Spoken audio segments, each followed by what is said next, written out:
Assalamualaikum warahmatullahi wabarakatuh. Alhamdulillahi rahmatihi wa li syafati Rasulillah sallallahu alaihi wa alihi wa sallam wa ala hadhihi niyah. Usuni lana ma sahibil kitab dini wa dunya wal akhirah wa naqusu bi dzikri la ruhi habibina Muhammad sallallahu alaihi wa alihi wa sallam. Al-Fatihah. أعوذ بالله من الشيطان الرجيم. بسم الله الرحمن الرحيم. الحمد لله رب العالمين الرحمن الرحيم مالك يوم الدين إياك نعبد وإياك نستعين اهدنا الصراط المستقيم صراط الذين أنعمت عليهم غير المغضوب عليهم ولا الضالين آمين. بسم الله الرحمن الرحيم.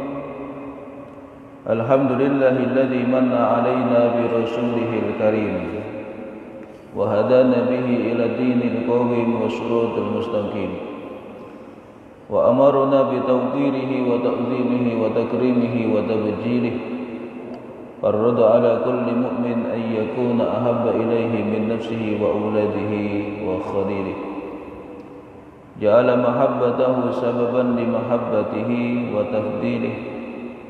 أشهد أن لا إله إلا الله الرؤوف الرحيم وأشهد أن محمدا عبده ورسوله ذو الجاه العظيم صلى الله وسلم عليه وعلى سائر المرسلين وآل كل والصحابة والتابعين لهم بإحسان إلى يوم الدين أما بعد. Hadirin jamaah salat subuh yang dimuliakan Allah Subhanahu wa taala. Kita lanjutkan masih di fasal tentang kewajiban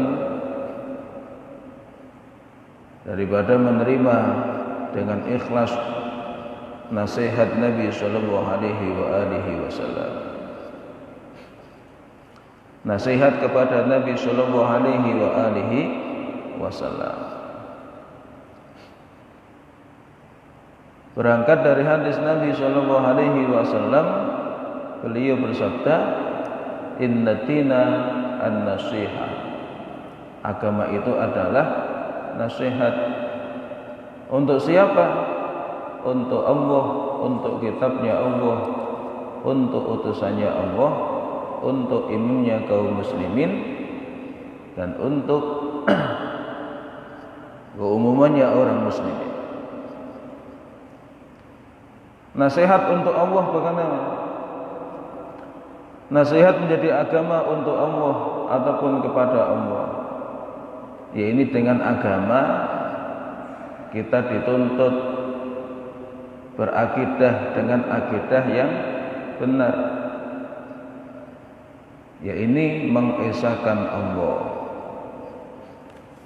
memberikan sifat kepada Allah dengan sifat-sifat yang semestinya dan tidak menyematkan sifat yang lain.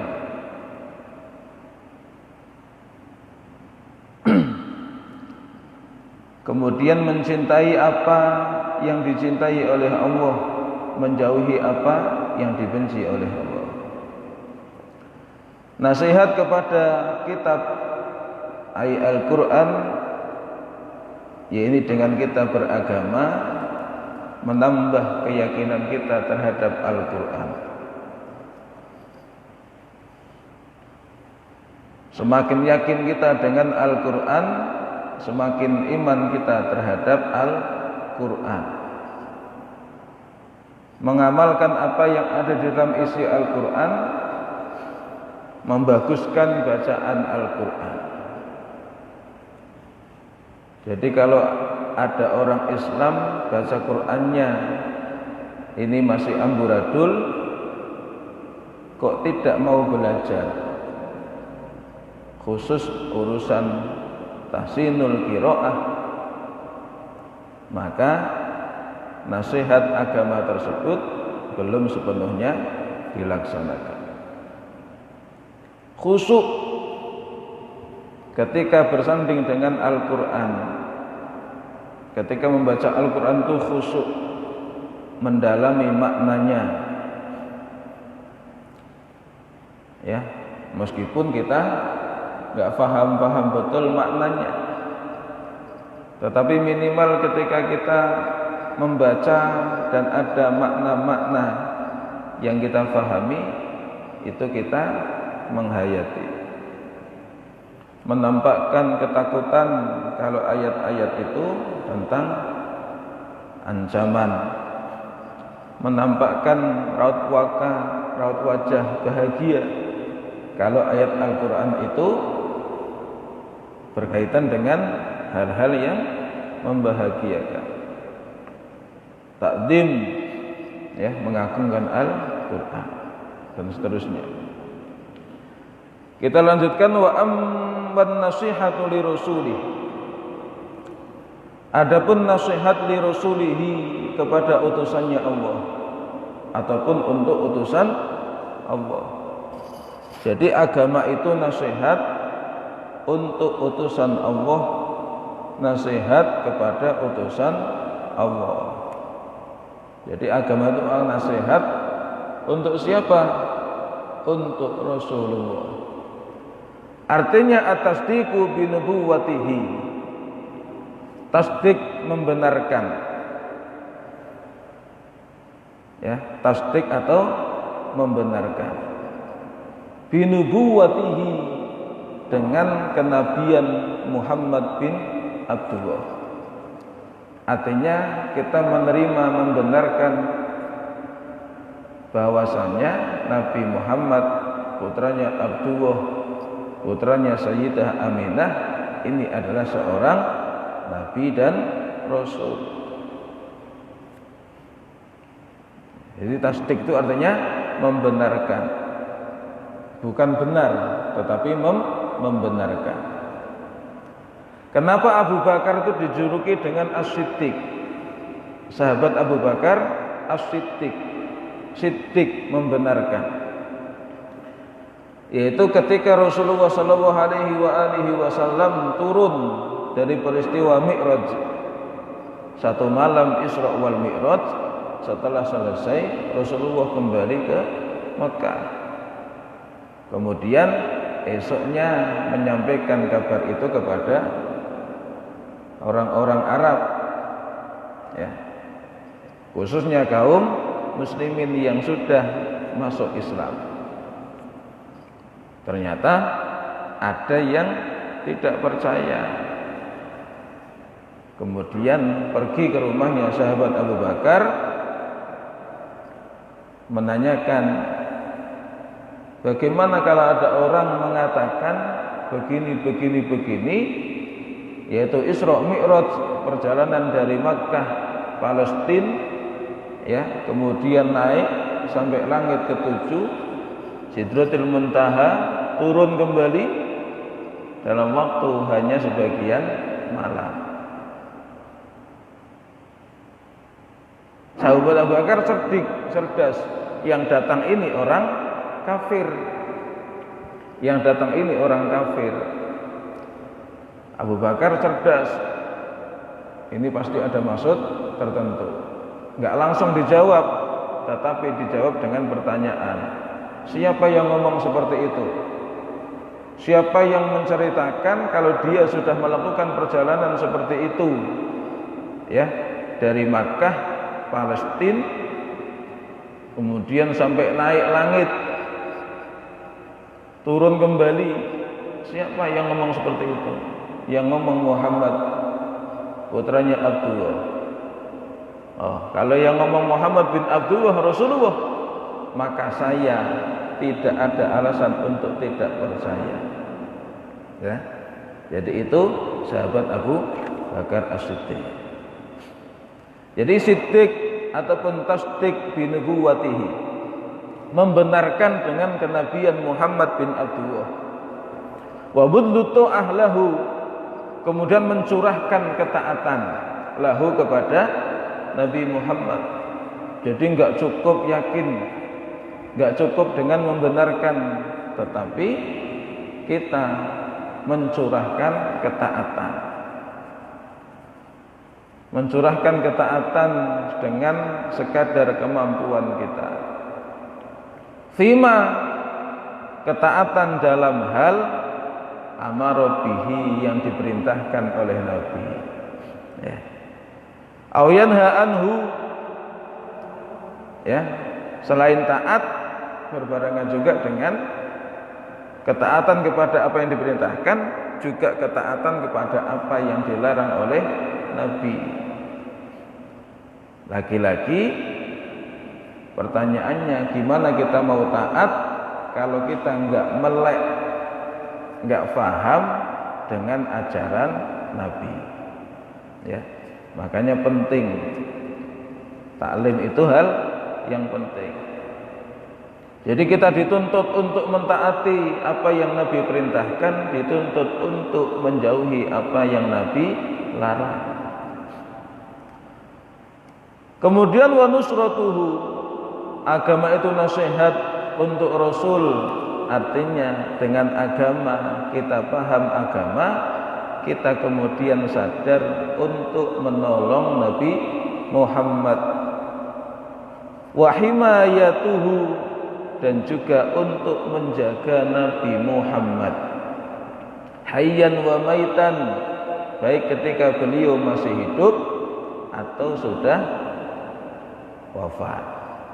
Ya, beliau masih hidup atau sudah wafat.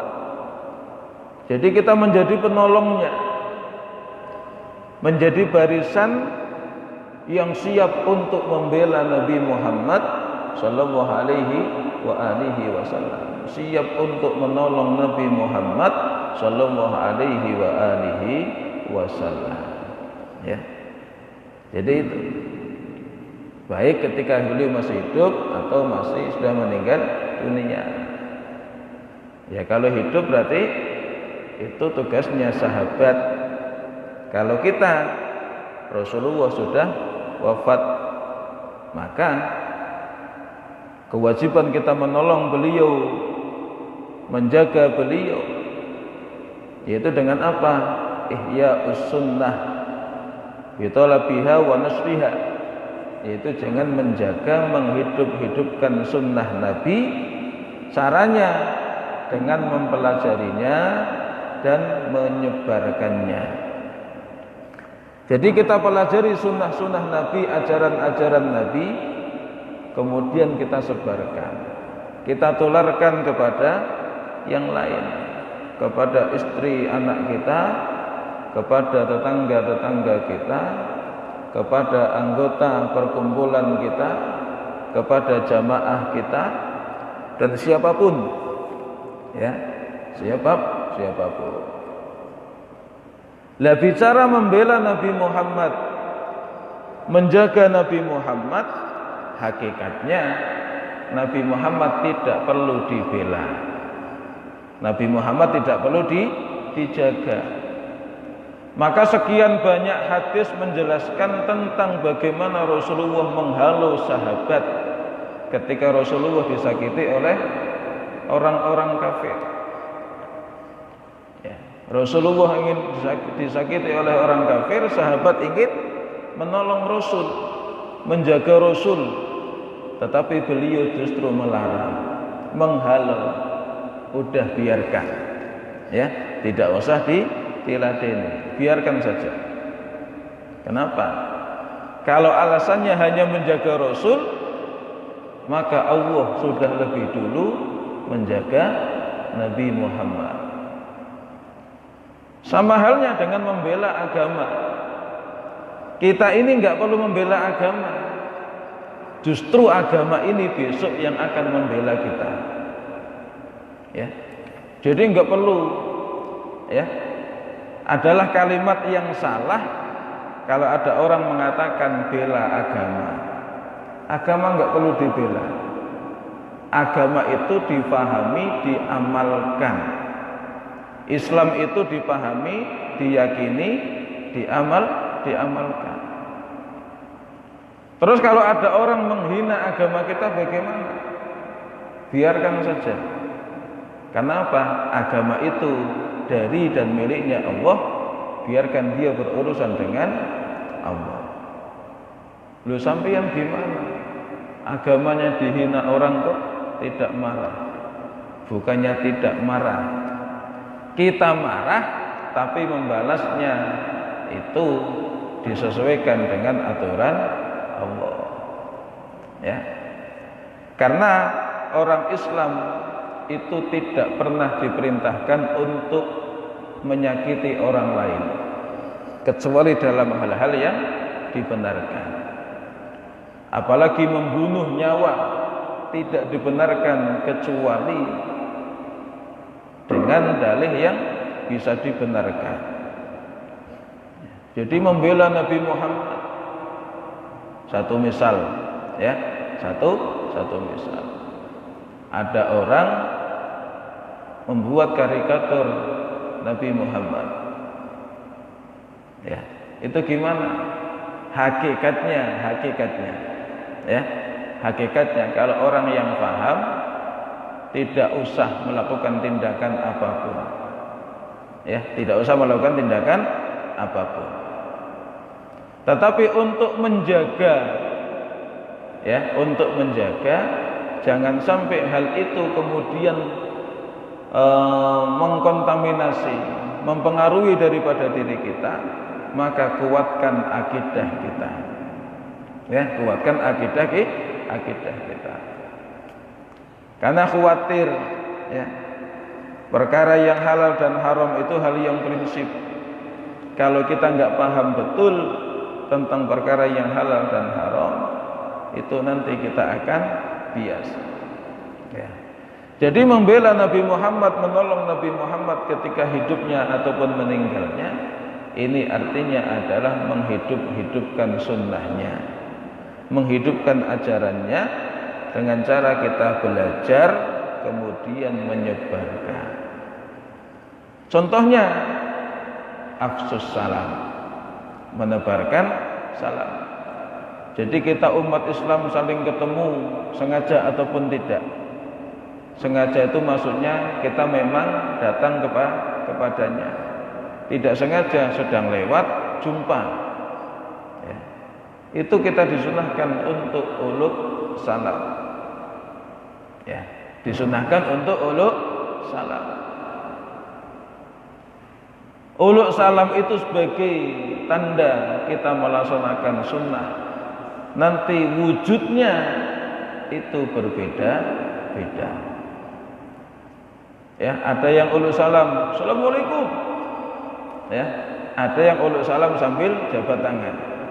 Ada uluk salam sampai berpelukan, cium-ciuman. Ya, ini berbeda adatnya. Tapi ingat, kita uluk salam itu kita sedang mendoakan saudara kita mendapatkan keselamatan, rahmat dan berkah dari Allah.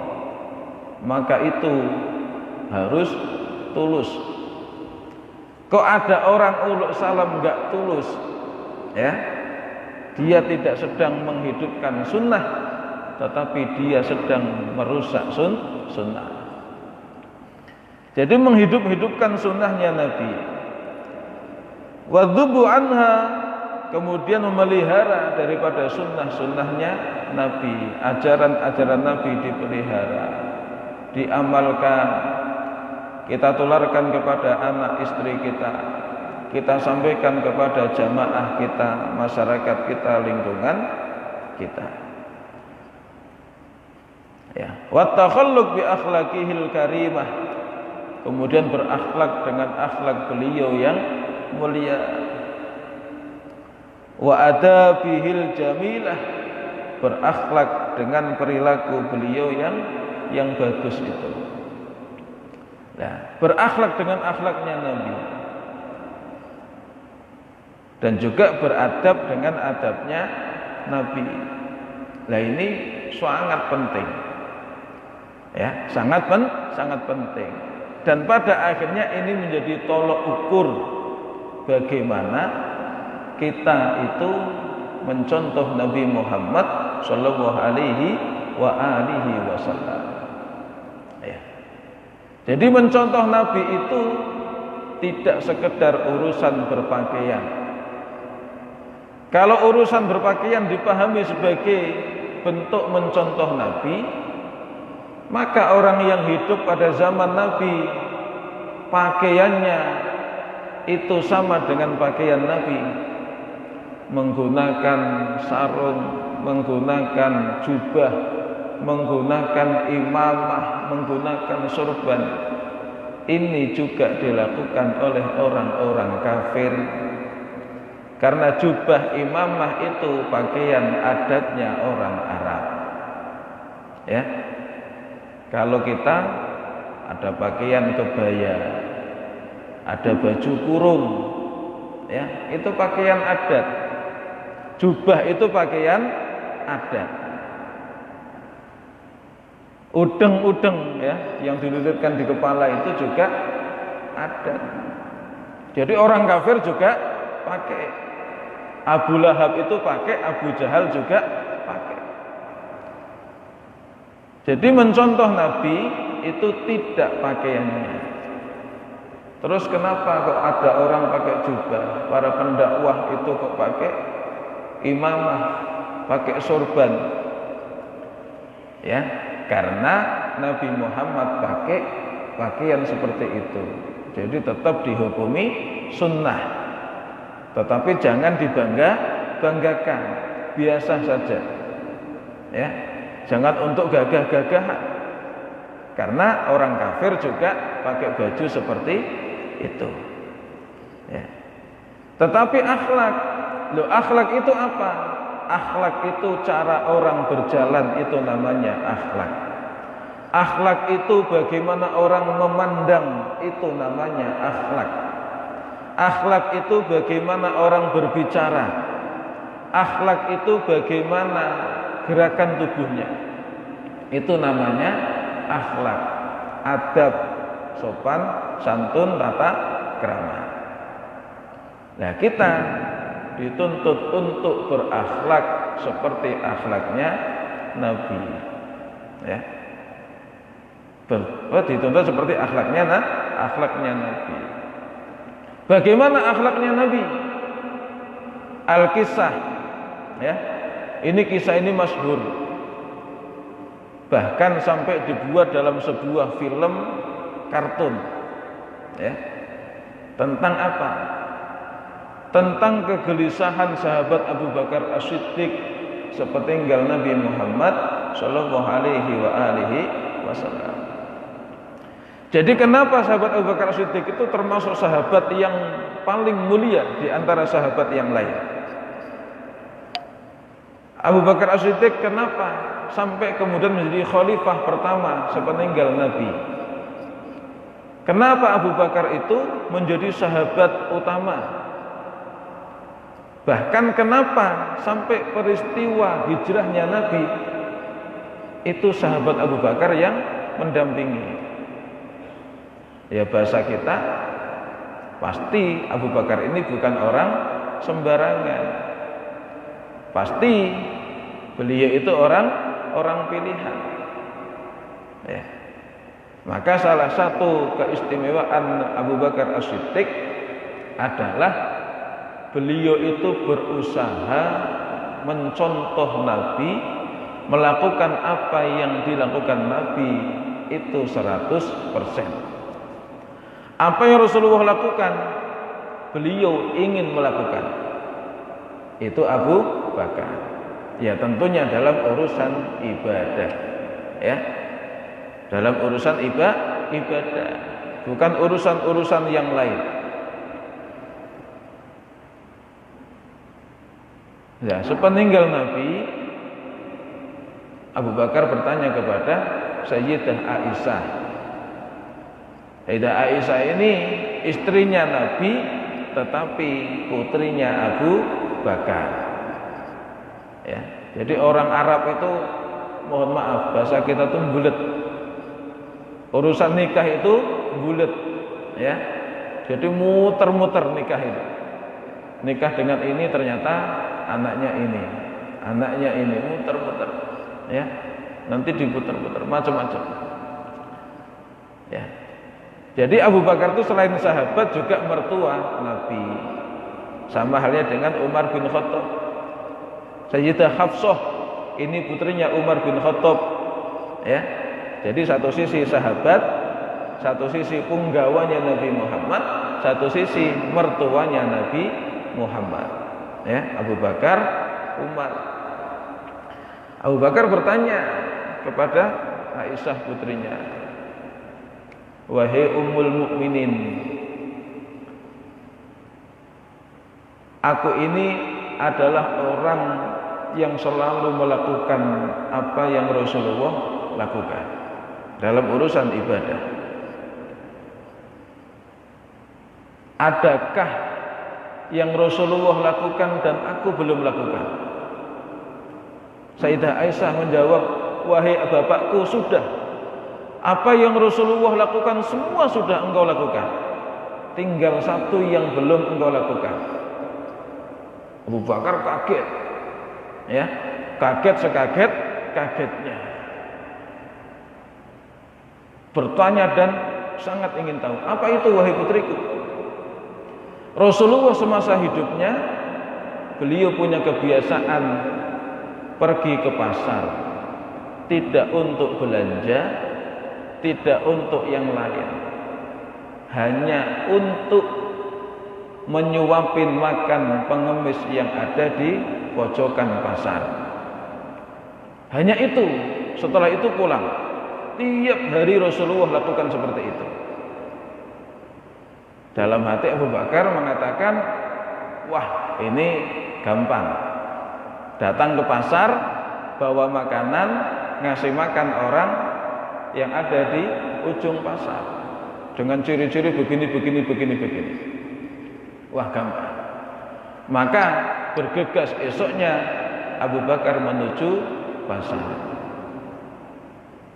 Begitu sampai di pasar, di ujung pasar, di pojokan pasar, Abu Bakar tertegun, terhentak, dan hatinya sangat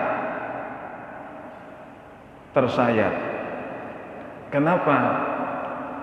Karena orang yang didatangi oleh Nabi, disuapin, diberi makan oleh Nabi, itu adalah seorang pengemis buta Yahudi. Tidak hanya itu, setiap saat ucapannya tidak pernah lepas daripada mencaci maki Nabi, menghujat Nabi, ya, setiap saat. Jadi ada orang lewat mengatakan, jangan engkau percaya kepada Muhammad, dia itu seorang penyihir, dia itu seorang pendusta, dia itu orang yang durhaka dengan leluhurnya, dia itu orang yang wah nggak karuan, ucapan-ucapan yang menjelek-jelekkan Nabi Muhammad, menghujat Nabi Muhammad. Abu Bakar hatinya begitu tersayat, bukan marah kepada orang tersebut, tetapi kenapa Rasulullah bisa melakukan itu kepada orang yang menghujatnya? Dia semakin gak karuan, tetapi karena semangatnya ingin melakukan apa yang Rasulullah lakukan, dia tetap mendatangi Yahudi tersebut. Dia datang memberikan makanan, ya, makanannya roti. Kalau kita mungkin nasi padang, ya, jadi dikasih roti. Dikasih roti. Setelah dikasih roti, orang Yahudi ini bukan berterima kasih, tetapi justru membentak Abu Bakar.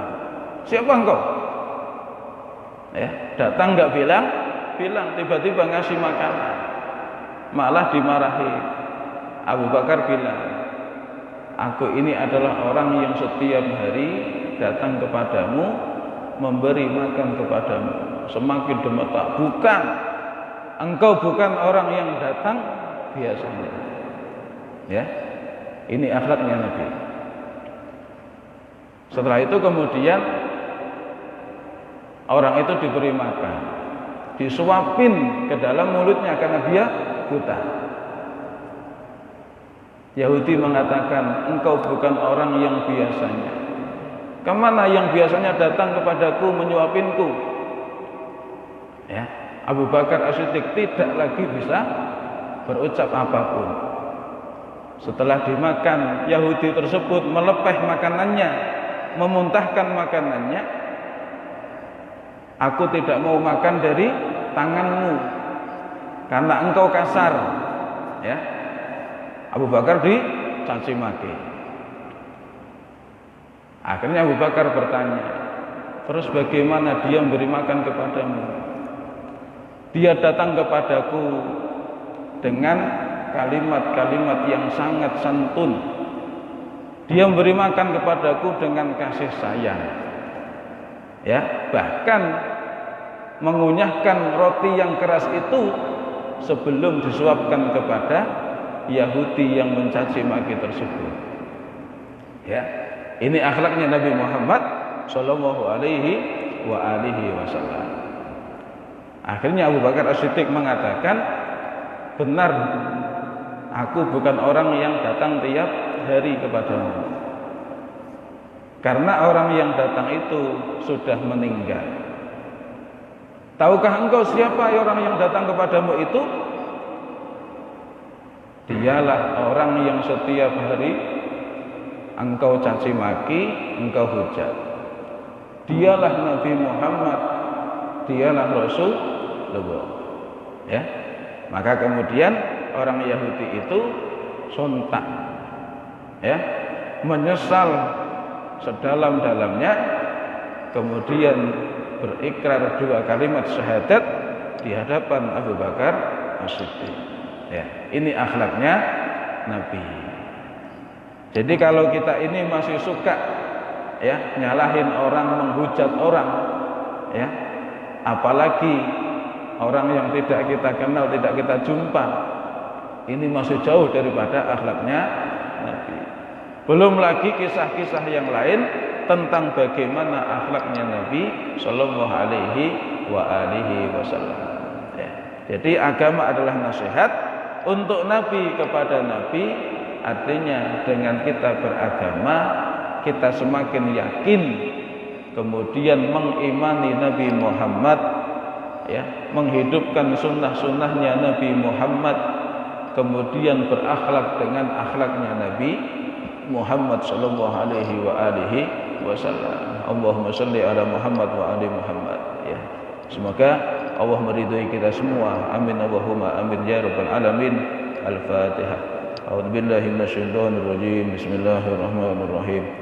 Alhamdulillahirabbil alamin. Arrahmanir rahim. Maliki yaumiddin. Iyyaka na'budu wa iyyaka nasta'in. Ihdinas shiratal mustaqim. Shiratal ladzina an'amta 'alaihim ghairil maghdubi 'alaihim waladdallin. Amin. Allahul muwaffiq ila aqwamit thoriq. Assalamualaikum warahmatullahi wabarakatuh. Allahumma shalli ala Muhammad ya Rabbi shalli alaihi wa sallim. Allahumma shalli ala Muhammad ya Rabbi shalli alaihi wa sallim. Allahumma shalli ala Muhammad ya Rabbi shalli